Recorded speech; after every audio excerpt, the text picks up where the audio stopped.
reaction to the permanent opponents being Alabama and Vanderbilt for you all? They announced that to us when we met in September as head coaches. So it's been a while since we've kind of known about that. You kind of could anticipate who would be some of the options. Could even throw Georgia, South Carolina in there, obviously Kentucky. But I think part of it is married to football a little bit. And you talk about Alabama and Tennessee football, there's certainly something there. And anyone that's within a couple-hour drive like Vanderbilt is makes sense as well. So bottom line is you're adding two of the most storied programs in the history of college baseball to the SEC, which is arguably the most storied conference in college baseball. So things are going to get better for the fans, and they're going to get more challenging for the athletes. Right. Who do you feel like were your most consistent, best defensive shortstops this fall? Yeah, well, you said shortstops with an S, so there was a lot. I think consistency is the key, and it depended on the day. That's kind of the easy way out. We had Alex Perry on video a couple times during film review, and it's almost like what he saw clicked, and he was our best guy on that particular day. This was just a couple days ago. Obviously, Ariel's very gifted, and he does some things that other guys simply can't do. Simo, especially early in the fall when that's all he was doing was camping out at shortstop, really showed determination to learn the position, play it at a high level. Dean Curley had a couple days where he looked like he's fully capable of doing that. And Bradkey, really stinks we had him out most of the fall because he seems to be kind of a spark plug when he's out there for us, just with the attitude and energy that he presents. So I don't have a definitive answer for you. It depended on the day. It depended on who was healthy. And then part of it is the opportunities that we gave them too. There's certain days where we ask guys to move around a little bit. The bottom line is I think all guys know the position. It's still up in the air what the best combination is there. And it might not be who's the best guy there, just who's the best overall combination. As valuable as a position we realize as it is. Eric? Tony, how did Peoples kind of grow as catcher this fall? In that group of catchers, how did that evolve from the start of fall to now? The group of catchers immediately kind of took to each other. I think they're, under Coach Elander, they're going to work really hard. So you kind of, seem to get a little camaraderie there because you're going through tough times, kind of like our guys do in the weight room with Q. And then they're all just very eager to learn. I think that's a position. If you're in your 20s even, I don't know, you can say what Yadi Molina, Mike Sosha, whoever you want to pick out, it's a challenging position every day. Experience is probably the most important thing that comes with it, and all those guys are, realize that, and they're eager to learn. And Peebles is just one of those who you could see in Nashville, he caught way better than he did in Greenville. That was a 2-week span. And I don't think it was because of a different location or the pitchers he was catching. It was simply because of improvement and willingness to learn. Sam? Going off of that, you talked about what he's been able to do defensively, but Ken at the plate, what has impressed you about him as well? He does not give away any at-bats. And if you're talking about team at-bats, quality at-bats, you can term it a lot of different ways, but we have a certain definition that probably most teams in college do on what a good at-bat is. And he had the highest percentage of success this fall. And he's gifted, and he works hard at it, but all of our guys are gifted and work hard at it to an extent. I think where he kind of separates himself is, like Pete Rose. He has the most hits, and one of the reasons is he didn't give away any at-bats. And I'm not condoning gambling or anything like that this weekend, but I like having a guy that approaches each at-bat like Pete Rose, where it's fighting you tooth and nail like it's the last at-bat he's ever going to have. Mike? You had Blake Burke and Christian Moore in the outfield some throughout. You did not laugh at my Pete Rose joke at all, by the way. So those guys in the outfield in the fall, why was that something that you wanted to do with them, and how did they handle it and perform in those moments? They asked for it. I think as you get older, the fall, kind of becomes a little bit experimental as much as it is competitive. And it's not like those guys aren't bringing it every day. I think that was one of the positives of the fall was the group had a good environment every day. But as you get older, you look for new challenges or different things, and those guys asked to be out there and kind of diversify what they could do for the team because they recognize it might help them in their pro career to show they have versatility, but also it might help them win more games in what could be their last year here because we have other options at positions that they play. Ryan? For Ariel, how have you seen him grow this fall since staying on campus?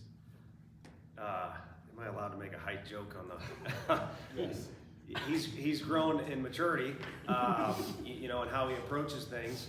The players tease him about that. I don't. So kind of maybe a locker room joke there.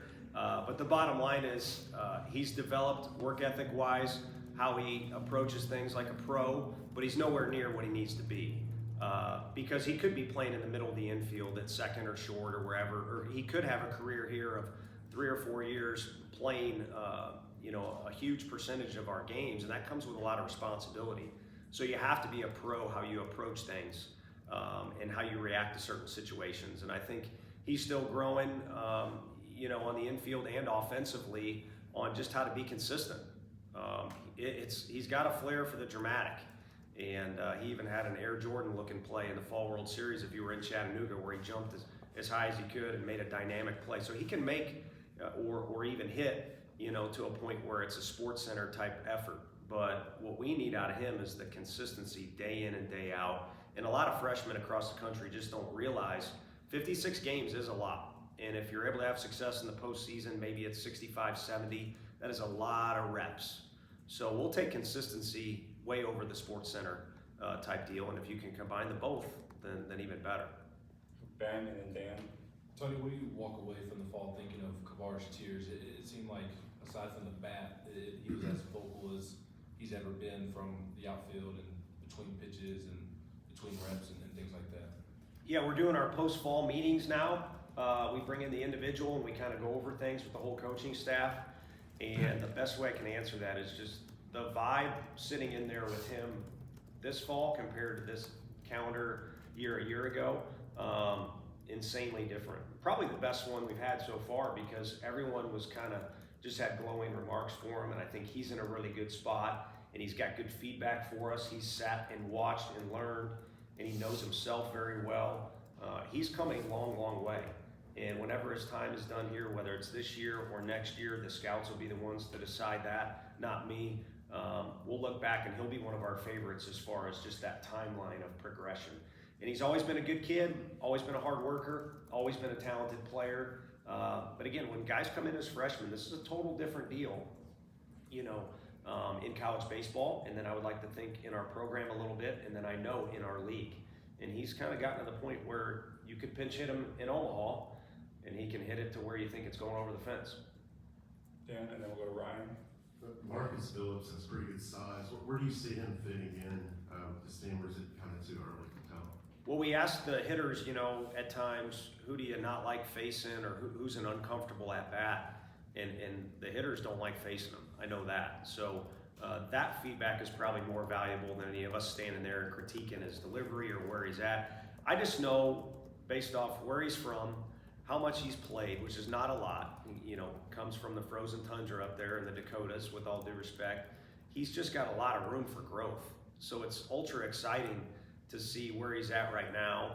And then you kind of know how he progressed from August to now. So how's he going to progress from now until February when we start our season? That's another thing to get excited about. And while I think he can be dynamic with the bat, and we don't want to give that up, I think right now he's a pitcher first for us, and he really could serve any role. And you can name a role right now. They're all open. We know guys like Drew Beam can give us a large amount of innings, and Kirby can be used a ton of times, or, you know, for a bunch of appearances. But you can name a role right now, and we don't have a definitive answer who's going on what day or what spot, and he could fill any of those. We'll go Ryan, Rick, and we'll finish with Eric. Obviously a small sample size, but KT and Dylan struggled against lefties last year. Do you feel like that's still a weakness for them, and how they progress? Yeah, I chimed in when we had a meeting the other day. Unfortunately, we now have Zach Stovall as a guy who's kind of in charge of our analytics and educates, certainly me, our players, some of the other staff, on what do these numbers mean that you maybe see on StatCast and all that. And he chimed in right away. Dylan is basically at about even. And I think some of that last year, if you broke down the numbers, it was more circumstantial. He wasn't out there every day. He was always in the heat of the battle when he was getting to come off the bench because we trusted him so much. So I don't think that's as much of an issue as it is him, solidifying himself as a defender and a base runner for us to be that everyday guy that's one of the best players on our team, which he fully can be. And in KT, really, it's about, again, that progression from freshman year till now. KT is who you asked about, right? Yeah. That progression from now until what he's kind of become is, more patient. And I think with a left-handed breaking ball, before you bounce the thing and he would chase it. And I think as you throw BP to him even now, it's a little bit more of kind of dancing with the pitch or letting the whole thing play out as opposed to just running at it or trying to crush it. Because he can crush it, but all he's got to do is touch it on the barrel and it'll go. He's got unique strength. Rick? Tony, are you and your guys getting involved in the hype for this weekend's big football game? This coach hype. And the whole week is insane. I mean, we got all kinds of stuff going on, so I'm glad you asked. I don't know where to start. I mean, if you're going to start, I think you start with Dolly Parton. She was on the Howard Stern show yesterday. I called in to the radio show for the first time in my life to try and let her know how much she does for the state of Tennessee. I got rejected, so maybe I'll get to say hello to her in person. The Kansas City Chiefs can have Taylor Swift all they want. We'll take Dolly Parton on Saturday. Before we even get to Saturday, we've got Todd Helton coming over to our stadium for what will basically be kind of a ribbon cutting for breaking ground on the stadium, and others will gather as well. But excited to see Todd. He's always active and hunting and golfing and things like that, so it's been a while since he's been over to the ballpark. We have our entire signing class that we just had that was ranked, highly. It depends what publication. And again, I'm not too big into hype, but it certainly is the most talented and most draft-worthy class we've ever had. So how this weekend goes will kind of impact how much they truly want to be in college. I know Mookie Betts talks about, the arms, or I'm sorry, the hair on his arms kind of raising up when he was at the football game on his visit, and he's so good he didn't make it to college, but that leaves a lasting impression. And then Saturday is going to be a huge event with us playing Georgia, and I think you guys will do a football presser later. I wish I could be involved. I'm as big of a fan as you guys, but my biggest thing is this is such a tough place to play as a road opponent. The other thing is they kind of haven't had their game where they kind of say we didn't play our best, and we haven't played our best. And so if some variation comes up with that, I think Dolly Parton's going to be singing Old Rocky Top. Eric, we'll finish with you. Tony, you mentioned a moment ago, kind of guys vying for a spot in the rotation. How has that evolved over the fall? And I think you mentioned it maybe at the Quarterbacks Club that it might be a rotation or maybe an opener, just trying to figure out. It might not be a set in stone guy for Sunday. What do you think about that plan if that's what you decided to do?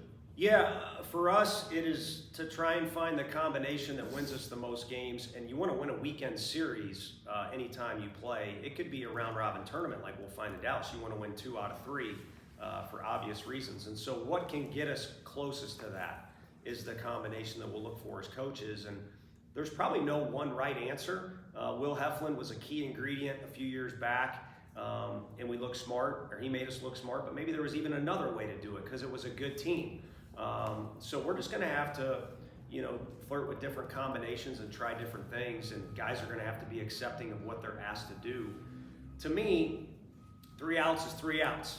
You go out there and get your 3 outs, and maybe you're only asked to go get 1, but we've got a lot of depth, we've got a lot of competition. If they all do their work the way they're supposed to over the winter, we'll have a lot of options for what you're talking about, but I don't think we'll have those answers probably until March, April. Who knows? And maybe it's a deal where the whole year long we're just kind of working and scrapping for wins and trying to figure out what works for us. Last year was frustrating at times, but I do think the effort the players and the coaches put forth at the park of like, this isn't working, so let's try this. That didn't work that great. This worked a little bit. That's what baseball is. It's what you get in the cage as a hitter. It's you tinker with things a little bit until it works, and that's what we'll probably be doing with our pitching staff. Thanks, Tony. Thanks, everybody.